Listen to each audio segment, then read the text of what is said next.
Hey, what's going on, guys? It's your boy Drew back again with another video for all you soccer fans out there. And in this one, we got a big one to talk about. A nice, fun video. We're going to preview USA versus Mexico this Friday. A repeat of this past summer's 2019 Gold Cup final, where USA unfortunately lost 1-0 to Mexico by a wonderful goal scored by Jonathan Dos Santos to give Mexico back the Gold Cup trophy and crown them champions over the USA. So this video is going to be just a preview of this game coming up this Friday. I'm going to give you guys what I think is going to go on in the game, who I think is going to win, and then of course, obviously, I'm going to give you guys some predicted lineups, the Mexico lineup, how I think it's going to play out, and also two lineups for the USA. One of them is going to be your boy Drew's lineup, or wishful thinking lineup, and the second lineup is going to be the one that I think will most likely be on the pitch this Friday against Mexico by your boy Triple G, Greg Berhalter. So that's going to be interesting. Before we get started, I just want to give a quick shout out to all you guys who were able to make it this past Friday to the live stream on the channel. I was kind of nervous, like I said, in that live stream, that I was nervous that nobody was going to show up at all and I'll be talking to like nobody. But I was proved wrong. You guys are very loyal. You guys really made my weekend. I was happy to go and sit here with you guys, talk MLS, talk US soccer, or talk about anything around the world of soccer. And that was really fun to go out there. So shout out to you guys. Thank you so much for showing the channel support. And we'll be having more live streams in the future. So make sure you guys keep up with your notifications. Hit that bell notification down below. That way you guys never miss a live stream video next time. But you know what? I had a great weekend. I hope you guys had a great weekend as well. Obviously, we did not have an MLS Monday video this past week because of the holiday weekend. And your boy Drew was working. Not a big deal. Anyway, back to the content of this video. Like I said, we're gonna preview the game. I'm gonna give you guys my lineup. Gonna give you guys Greg Berhalter's lineup and then the Mexico lineup. Blah blah blah. This game is actually gonna be played in the new Giants Stadium in East Rutherford, New Jersey, which is only about 4 minutes from my dad's house. And I really was gonna go to this game. I'm really bummed that I can't. Because it's only 2 hours from my house, my dad's house. So I was going to drive there. Hey, what's up, Dad? Stay at his house. Let's go to the game and have a good time. And I wanted to vlog this experience again because the last time I had a vlogging video on the channel was almost 2 years ago now, where I went to the Peru game in Jersey again. And I had a great time recording that video for you guys. And I really wanted to make this one even better because it was a national team of the USA. And I've never seen the USA play live. But your boy Drew couldn't do it. I couldn't get off work. I'm working 2 jobs right now. So it was a little hard to get off both jobs, but whatever. Maybe one day when the channel is big enough, I'll have enough sustainable revenue here where I can go, first of all, quit one job, and second of all, have a nice bundle of cash set aside for the channel so I can expand it more, expand the content here, really have the funds to go and travel with the national team around the country. That would be so fun. Follow an MLS team around for a couple games and vlog the whole experience with you guys. I think that'd be a really fun idea. I've gotten over the fear of not having someone to go to games with because my friends don't really like soccer because they're lame. But whatever, I won't be alone because I have my camera here recording for you guys, and it would just be a fun experience. But hopefully one day in the future. The people who aren't subscribed to the channel right now are probably just like, dude, just get to the fucking video already. Well, guess what, guys? 2 things. First of all, subscribe down below, and second of all, we're gonna start the content right now. This is going to be the 70th meeting between Mexico and the United States out of all competitions, and it's one of the biggest rivalries in the world, with Mexico leading the overall series with 35 wins, 15 draws, and 19 losses. And of course, that's not good for us. But another cool fact that I found while researching this topic was that since the 1980s, USA has been leading the series with 18 wins, 12 draws, and 14 losses. So that means by the 1980s, USA has been more successful in this matchup than Mexico. And that's something to think about. That means we're catching up to you boys. I know you Mexican fans out there. I know you're watching. I've seen you guys in the comments of many, many videos. ¿Qué te pasa? Before we get into the lineups, let's talk about how I think this game is going to play out. Obviously, Tata Martino at the managing helm for Mexico, I think he is one of the biggest, most important factors for this national team of Mexico. He's such a great tactical mind. You saw what he did with Atlanta last season. You saw what he did with Mexico during this Gold Cup this summer. He knows how to work the team. And now arguably Mexico, not arguably, it's a fact. Mexico has a stronger team this time than they did in the Gold Cup this past summer. And a lot of you Mexicans out there really, you guys laid that in there to us because, everyone's saying that we are Mexican fans saying that, USA lost the Gold Cup to a Mexican B team. And that could be true, but we also didn't have all of our big players there as well. We didn't have big defenders like John Brooks. And that's it. I mean, we had freaking Zardes leading the line, so that could be a reason to not getting any goals scored. Anyway, I think Tata Martino is going to line up his team kind of the same way. Go at the USA the same way he did in the Gold Cup final. He's just going to, try to control the game, control the tempo, control the midfield, which I always say is the most crucial part of the pitch to control is the midfield. If Mexico controls the midfield with the great midfielders they have called up to these two friendlies, we're going to freaking lose. Like, again, what Greg Berhalter has to do to win this game is, first of all, score goals. Second of all, control the fucking game, Greg. Like, you can't be a coward. You can't cower back and just sit back and let Mexico play their game. We got to go at them from the start. We got to pressure high. We cannot mess up defensively. We can't have any defensive errors because the type of strikers that Mexico has in this attacking lineup right now is insane. If you got freaking Raul Jimenez, Chicharito, Irving Lozano, all these players coming at us full force, hungry to really show Mexico what they can offer this national team. So it's gonna be a fun game. It's gonna be I believe it's gonna be end-to-end attacking soccer. But if you guys are gonna ask me for a score prediction, an honest score prediction, with Greg Berhalter, the way I think he's gonna line up the team, I unfortunately have to go with another Mexico win. I'm gonna go with a 2-1 win to Mexico.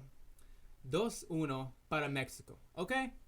So that is your boy Drew's prediction because, like I said, Greg Berhalter, I really don't trust him tactically with the national team. I know he's going to play his star boys from Columbus, Will Trapp and Yazzie Zardes in the starting lineup, so that's already going to give us a big handicap there.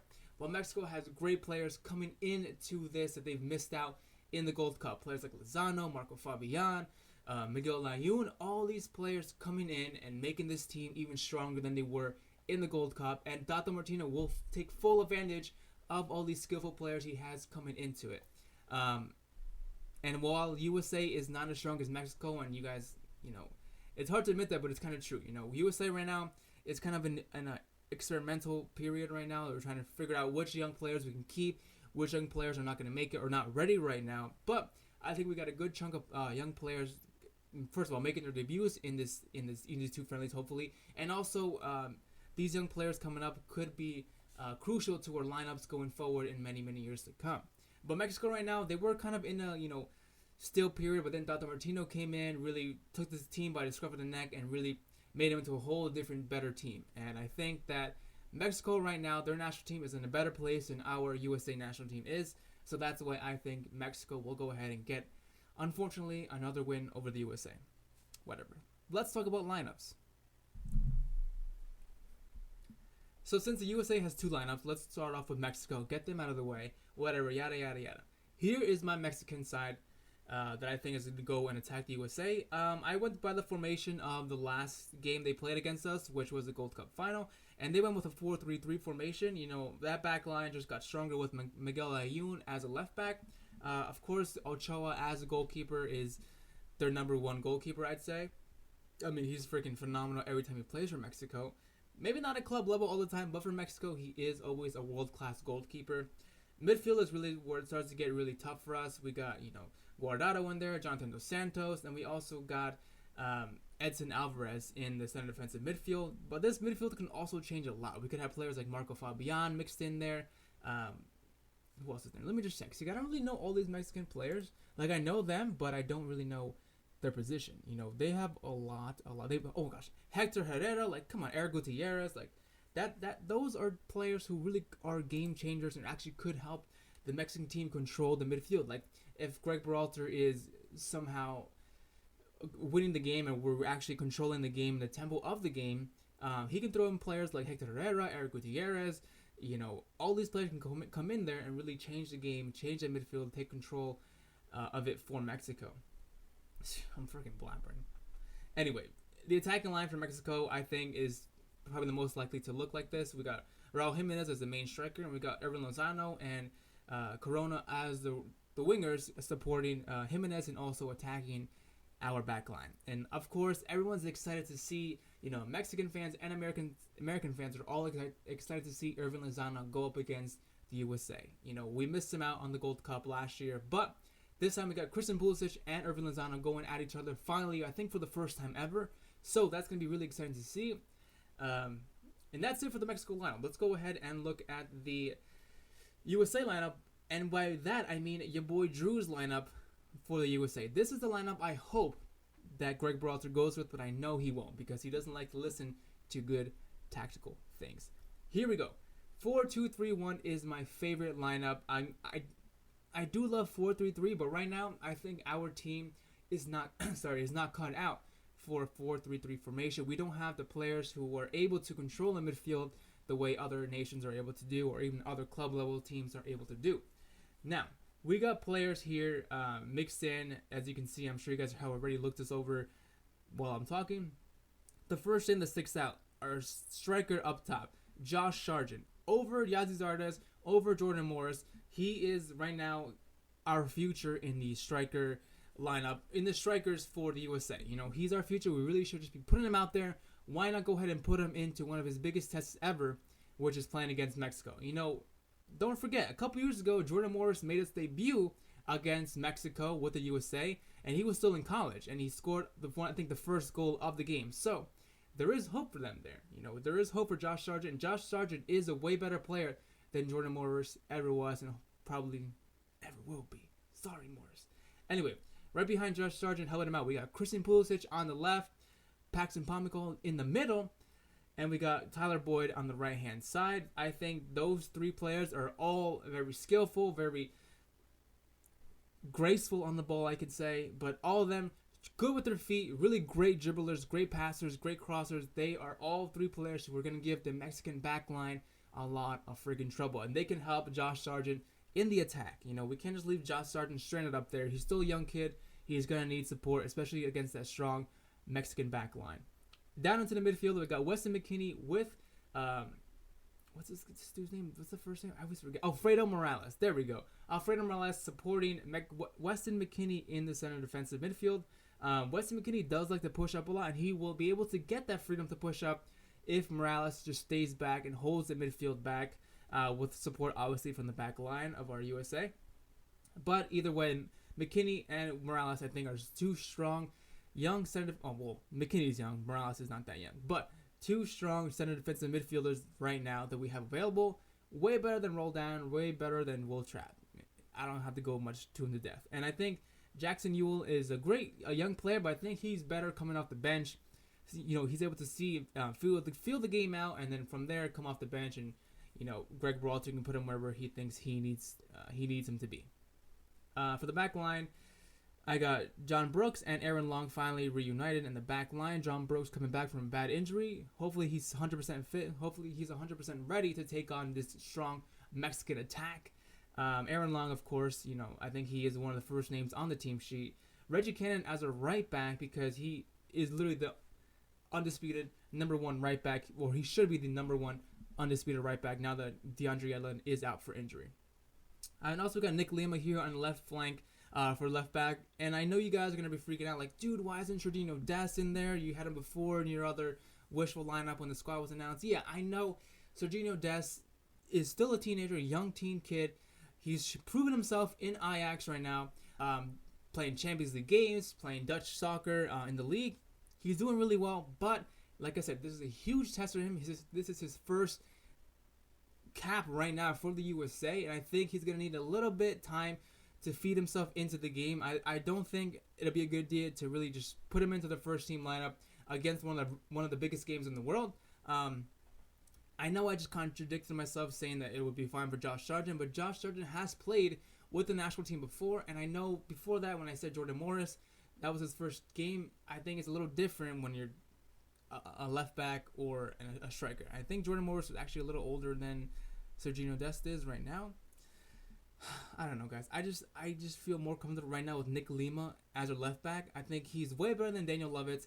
Nick Lima could play as right back or left back, but I think when he's in the left back position, he is very pacey. He's very skillful with the ball. He knows how to cross. I think he's a great dribbler, able to dribble past some defenders if he needs to be up there with the attacking line. I think Nick Lima right now to start the game is pretty good. And if he's not cutting it, definitely put Serginho Dest in there. I think he's going to be the other best option for us. I haven't really seen many of his games, but if he's as good as everyone's hyping him up to be, why not start him, right? But for right now, your boy Drew picks Nick Lima. And of course, my boy Zach Steffen in goal for USA. So that's my wishful thinking lineup, which I know won't happen because you know why? Because Triple G, aka Greg Berhalter, will have this lineup right here. Greg Berhalter likes to go with a 4-3-3, which he knows our team is not cut out for that right now.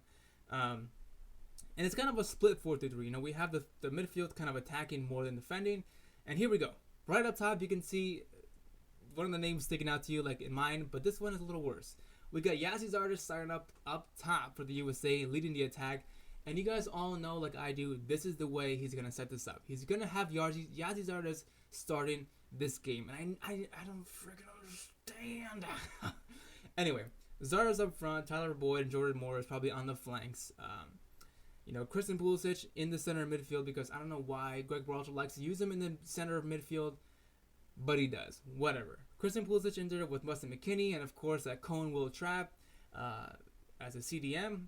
We got Tim Ream, of course, as left back because I think he really does love Tim Ream as his left back, which I don't really have a problem with him, but he just never really impresses me. Am I bad for saying that? I don't think so. And then other than that, I think the rest of it, he makes good choices. Hopefully, John Brooks, Aaron Long, and Reggie Cannon. I don't see him changing that up much unless he goes with Nick Lima as a right back. But I don't see why he would. I think Reggie Cannon is a much better player, much more potential player as well for the national team. And of course, Zach Steffen in goal. I'd be surprised if he doesn't start Zach Steffen, but he's gonna. Come on. Zach Steffen's been in pretty good form in his first season back in the Bundesliga. But that's all I have for you guys today.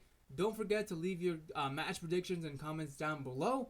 And also, let me know what you guys think about my lineups for Mexico or the USA. And is my lineup better than Greg Berhalter's? Let me know down below.